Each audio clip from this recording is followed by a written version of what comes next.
All right, we're live. I have Ari here. She's one of the peak method trained practitioners up in Massachusetts. Been doing coaching with me for a while. We've been talking. We originally got together when you reached out and we did like a consult with your back and like figuring stuff out like that. But as we've been kind of going through the coaching and implementing the program, we'll probably have you on for another one to like talk about what you've learned so far. Yeah. But you yourself have, not just like problems with your musculoskeletal system, but you also have autoimmune and stuff like that. So we got to talking about like being able to recognize that in your clients as well. So Yeah. we were talking about it, and what did you want us to go over? I don't know. I just think it's, good to kind of educate your clients as far as recognizing certain issues with what they present symptomatically, which I've kind of learned dealing with myself having autoimmune issues, and I also have Lyme disease. So definitely finding it more prevalent, particularly autoimmune conditions in my clients as well. So I'm kind of trying to navigate them a little bit to better treatments and to go a little bit outside of Western medicine a little bit to find better, more holistic ways of treating things. Yeah, I think a big thing that I see in medicine is that it goes two ways. It's like we either have like the Western traditional Right. all be all, or we have like full blown Eastern medicine. And people tend to want to like play on either side. Yeah. Like, oh, I'm all holistic and none of the Western, or I'm all Western and none of that. I'm like, I think there's things in the middle where you can like learn from each other.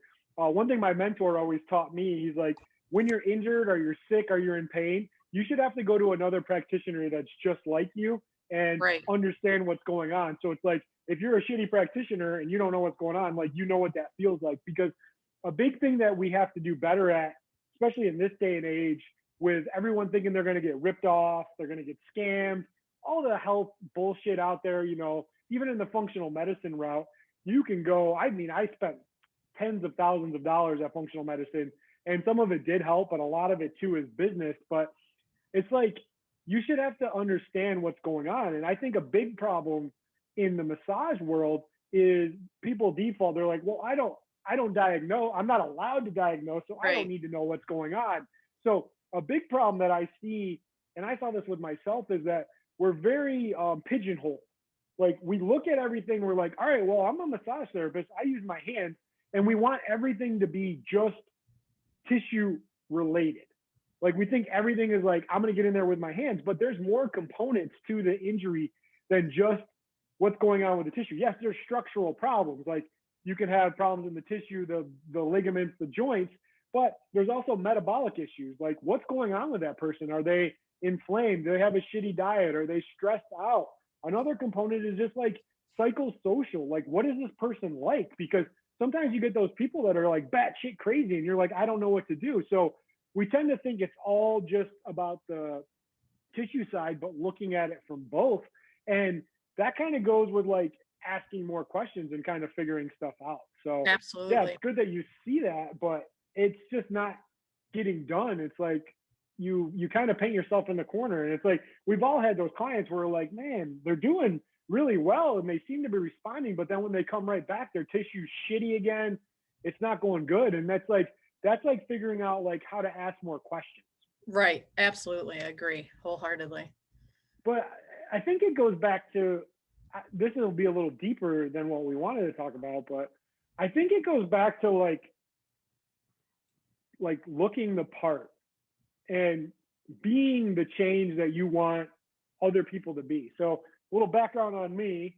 I shared this before, but after football was over, I still wanted to eat and drink and party like I was still playing football. And before I knew it, I was about 100 pounds heavier than where I was. I felt like shit. I was depressed, suicidal, all that kind of stuff. And then I remember my mentor said to me, he just looked me straight in the face. And sometimes we need people that tell me, he goes, Matt, you're a fat shit that nobody's going to take serious about health. You need to get yourself in order to, before you ever think that you can give other people advice. And this is what happens a lot in there. I think we're all bad about this. Like, we tell everyone they need treatment, they need to eat right, they need to exercise, they need to relax, but we don't do it ourselves. And like, why the hell would anyone want to listen to us if we're not actually doing what we say we can do? It's like going to a cardiologist who weighs 300 pounds and smokes a pack of cigarettes and he tells Yeah. you to exercise and lose weight. It's like, I ain't gonna take you serious. And that's what's happened with people as well. Like your clients aren't listening to you, and you know it. Like, it's okay. It's okay to be unhealthy, but realize that you're unhealthy and do something about it. But don't be that asshole that like sits there and pretends like you're not, like you're healthy when you're not, and give people advice. They're just gonna roll their eyes and not listen to you. They Yeah. need you to be a lead. They need you to be a leader. Yeah. I've actually started to turn the tables a little bit with my practice. I've actually, I'll tell you, a little snippet of what I've been through, because I've been through the ringer with medical, the Western medicine field, and being very dismissed and not taken seriously at all. And I actually had to advocate for myself and, push for all these tests. I did a lot of research for about a year and a half before I diagnosed myself before I even got the blood work to diagnose me. So, I had to push through barriers and really be a advocate for my own health. And it's kind of, in a way sad. I don't mean to be bashing Western medicine, but, I think there is some good that comes out of it in some aspects. But I think, and I reached out, I found about 4 or 5 years ago, I found a holistic health coach.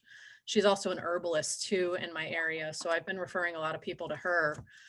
And she is probably the only person that saved my life. If I had stayed under the medical field, they probably would have killed me. I would have died like 4 years ago. So it's pretty amazing. And now I'm trying to educate my clients on really advocating for themselves and getting the proper testing and that type of stuff to get a proper diagnosis.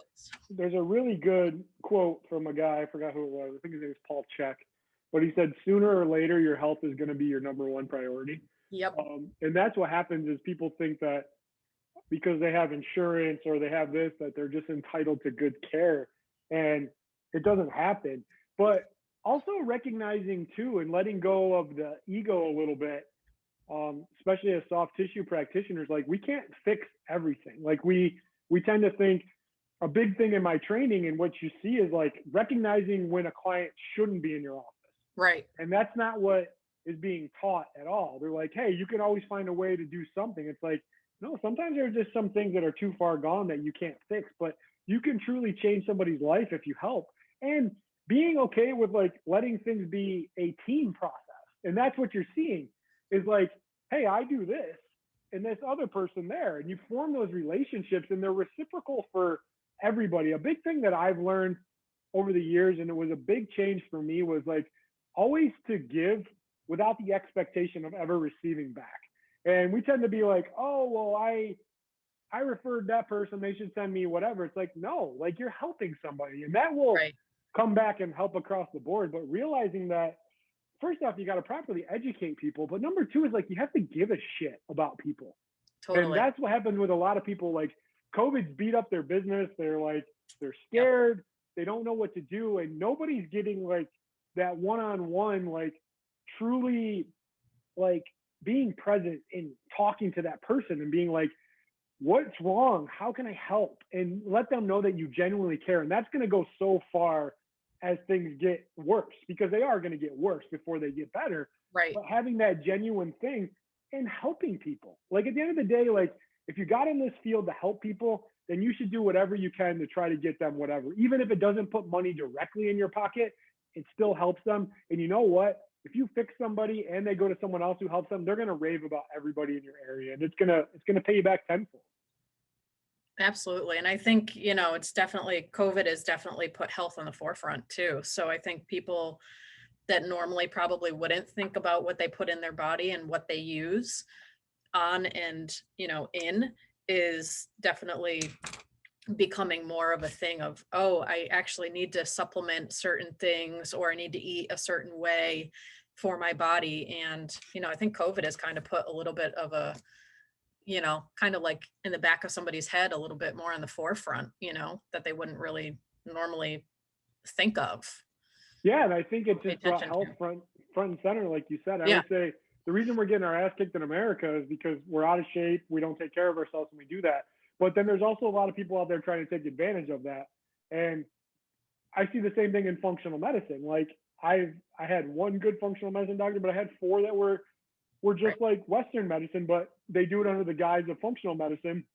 And next thing you know, you're walking out of there with $500 worth of supplements a month and things that you don't need.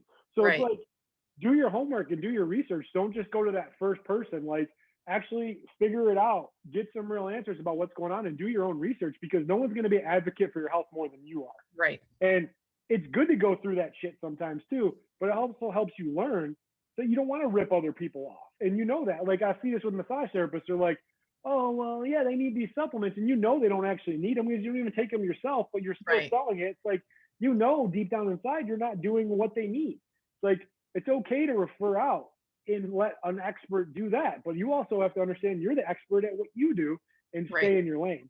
But look the fucking part. Like, at the end of the day, Yeah. like, if you're out of shape and you're not taking care of yourself, do better.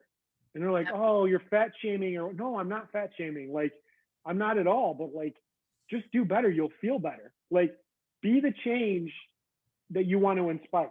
Like, Yeah. don't sit there and tell people they need to drink water, move, get treatment, and you haven't done any of that in a year. Like, you're a Right. fucking hypocrite at the end of the Right. day. Right.